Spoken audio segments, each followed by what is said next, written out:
estate, is there anything worse than a failed sale? I mean, ouch, the domino effect is huge and massive and it affects so many people, and the least of it is the professionals trying to help and trying to keep it all together. Of course, realtors and lenders lose out, but the real devastating impact is on the families that either lost out on selling their home or buying the home of their dreams. I honestly can't think of anything worse in our industry, and the alarming part is the trend's on the rise. We've doubled the amount of failed sales since last year, and even worse, failed sales in 2014 happened only about 1% of the time. In 2016, failed sales increased to 4.3%. That's a huge increase, and I know you guys have seen and lived this. We all have our horror stories of sales falling apart at the last minute and families getting ready to move only to have to unpack and start all over again. What a huge letdown. I mean, it has to be the most demoralizing thing for a family to encounter. And sure, it sucks for the real estate and lending professionals too, but we can sometimes become numb to this and forget how painful and expensive this truly is for the families that we are trying to help. Now, before we ask why this is happening and why the trend is rising, let's find out where it's happening the most. And my friends to the south, well, they make the list. Thanks a lot, Portland. You put Pacific Northwest on the map, and not in a good way today. I kid, go Blazers, mainly because we don't have the Sonics, but anyways, Portland, you hippies, this is happening over 9% of the time. Yikes, what gives? Maybe my Portland friends can chime in here and let us know down below. But Ventura, California is the winner, or I guess loser in this case. 11.6% failed sales. Yikes!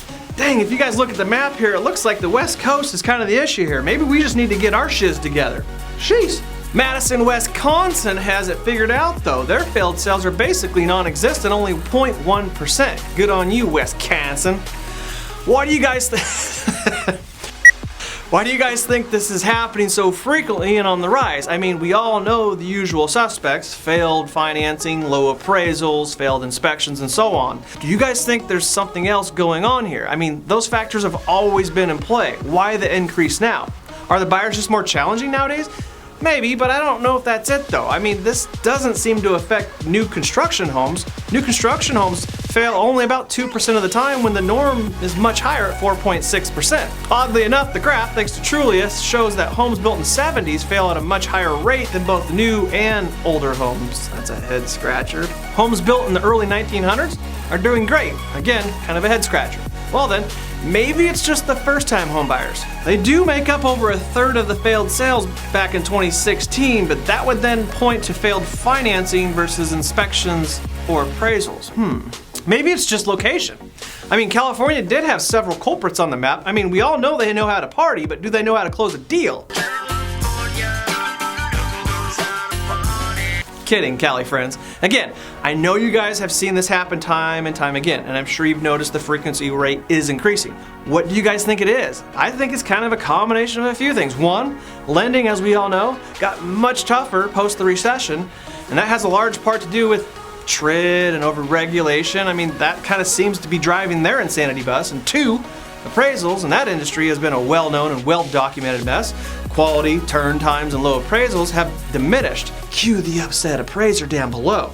Don't get upset, guys, and don't take it personally. We all know there's been some challenges with appraisals. Three, I do think first-time home buyers with little to no skin in the game are a major part of this. I mean, we already proved this, stating that they did make up a third of failed sales last year, but why?